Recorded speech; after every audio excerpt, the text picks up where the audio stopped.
അപ്പോൾ ഇന്ന് നമുക്കൊരു മീൻകറി റെഡിയാക്കിയാലോ. അതിനായിട്ട് നമ്മൾ മത്തിയാണ്, 1/2 കിലോ മത്തിയാണ് ഇവിടെ എടുത്തിരിക്കുന്നത്.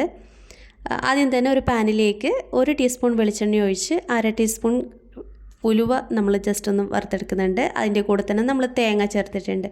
വലിയ ഒരു അരമുറി തേങ്ങയാണ് കേട്ടോ എടുത്തിട്ടുള്ളത്. കൂടെ നമ്മൾ 1 ടീസ്പൂണോളം കുരുമുളക് കൂടെ ചേർത്തിട്ട് വീണ്ടും നന്നായിട്ട് വഴറ്റി കൊടുക്കുക. കളറൊക്കെ നന്നായിട്ട് ചേഞ്ച് ആവുന്ന വരെ നമ്മളിത് വഴറ്റി കൊടുക്കണം. പ്രത്യേകം ശ്രദ്ധിക്കുക, തീ ഏറ്റവും കുറഞ്ഞ ഫ്ലെയിമിൽ തന്നെ ഇടാനായിട്ട്, ഇല്ലെങ്കിൽ കരിഞ്ഞു പോവും. അപ്പം വീണ്ടും നന്നായിട്ട് വഴറ്റി കൊടുത്ത ശേഷം നമുക്ക് ഇതിലേക്ക് 2.5 ടീസ്പൂൺ മല്ലിപ്പൊടി, 3 ടീസ്പൂൺ മുളക് പൊടി ഇവിടെ ഞാൻ ഉപയോഗിച്ചിരിക്കുന്നത് കാശ്മീരി മുളക് പൊടിയും നല്ല മുളക് പൊടിയും മിക്സ് ആയിട്ടാണ്. അതും കൂടെ ചേർത്ത് കൊടുത്ത ശേഷം വീണ്ടും നന്നായിട്ടൊന്ന് മിക്സ് ചെയ്ത് കൊടുക്കുക. അതിൻ്റെ പച്ചമണമൊക്കെ ഒന്ന് മാറുന്നത് വരെ മിക്സ് ചെയ്ത ശേഷം നമുക്ക് ഇത് ചൂടറിയിട്ടാകുമ്പോൾ നന്നായിട്ട് അരച്ച് എടുക്കാം. നല്ല പേസ്റ്റ് രൂപത്തിൽ അരച്ചെടുക്കണം കേട്ടോ. അതിനുശേഷം നമ്മളിവിടെ ചട്ടി വെച്ചിട്ടുണ്ട്, നമ്മുടെ മീൻ ചട്ടി അടുപ്പത്ത് വെച്ചിട്ടുണ്ട്. അതിലേക്ക് നമ്മൾ ആദ്യം ചേർത്ത് കൊടുക്കുന്നത് 1 ടീസ്പൂൺ വെളിച്ചെണ്ണ, 1 ടീസ്പൂണോളം ഇഞ്ചി വെളുത്തുള്ളി അരിഞ്ഞു വെച്ചതാണ്. അതിൻ്റെ കൂടെ തന്നെ ഒരു ചെറിയ 3 സവാള കൂടെ ചേർത്ത് കൊടുക്കുന്നുണ്ട്.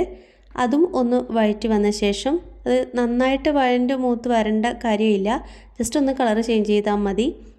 അതിൽ കൂടെ നമ്മൾ പിന്നെ ചേർത്ത് കൊടുക്കുന്നത് നമ്മൾ അരിഞ്ഞു വെച്ച പച്ചമുളകും കൂടെ തന്നെ തക്കാളിയും കൂടെ ചേർത്തിട്ട് ഒന്നുകൂടെ ഒന്ന് വഴറ്റുക. അതിൻ്റെ കൂടെ ഞാൻ ഉപ്പ് കൂടെ ചേർത്ത് കൊടുക്കുന്നുണ്ട്. ഇതെല്ലാം ചേർത്ത് വീണ്ടും വഴറ്റിയ ശേഷം നമ്മൾ ആദ്യം അരപ്പ് റെഡിയാക്കാനായിട്ട് എടുത്ത് വെച്ചില്ല, അത് നന്നായിട്ട് അരച്ച് പേസ്റ്റ് രൂപത്തിൽ എടുത്ത് വെച്ചിട്ടുണ്ട്. ആ അരപ്പാണ് നമ്മൾ ചേർക്കുന്നത്. കൂടെ തന്നെ ഞാൻ നെല്ലിക്ക വലുപ്പത്തിൽ വാളംപുളി കുതിർത്ത് വെച്ചിട്ടുണ്ടായിരുന്നു. അത് നന്നായിട്ട് മിക്സ് ചെയ്ത് അതിൻ്റെ വെള്ളം കൂടെ ചേർത്ത് കൊടുക്കുന്നുണ്ട്.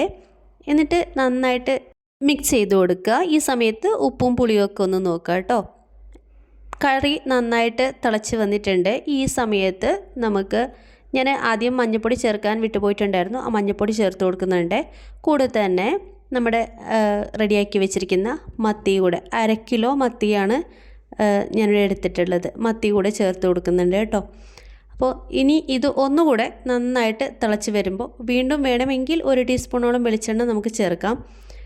വേണ്ടാന്നുണ്ടെങ്കിൽ ചേർക്കേണ്ട ആവശ്യമില്ല. കറിവേപ്പില ചേർത്ത് കൊടുക്കുന്നുണ്ട്. അങ്ങനെ നമ്മുടെ കറി ഇവിടെ റെഡി ആയിട്ടുണ്ട്. നല്ല കൊഴുത്ത ചാറുള്ള മത്തിക്കറിയാണ്. എല്ലാവരും ഒന്ന് ട്രൈ ചെയ്ത് നോക്കണം. Thank you for watching.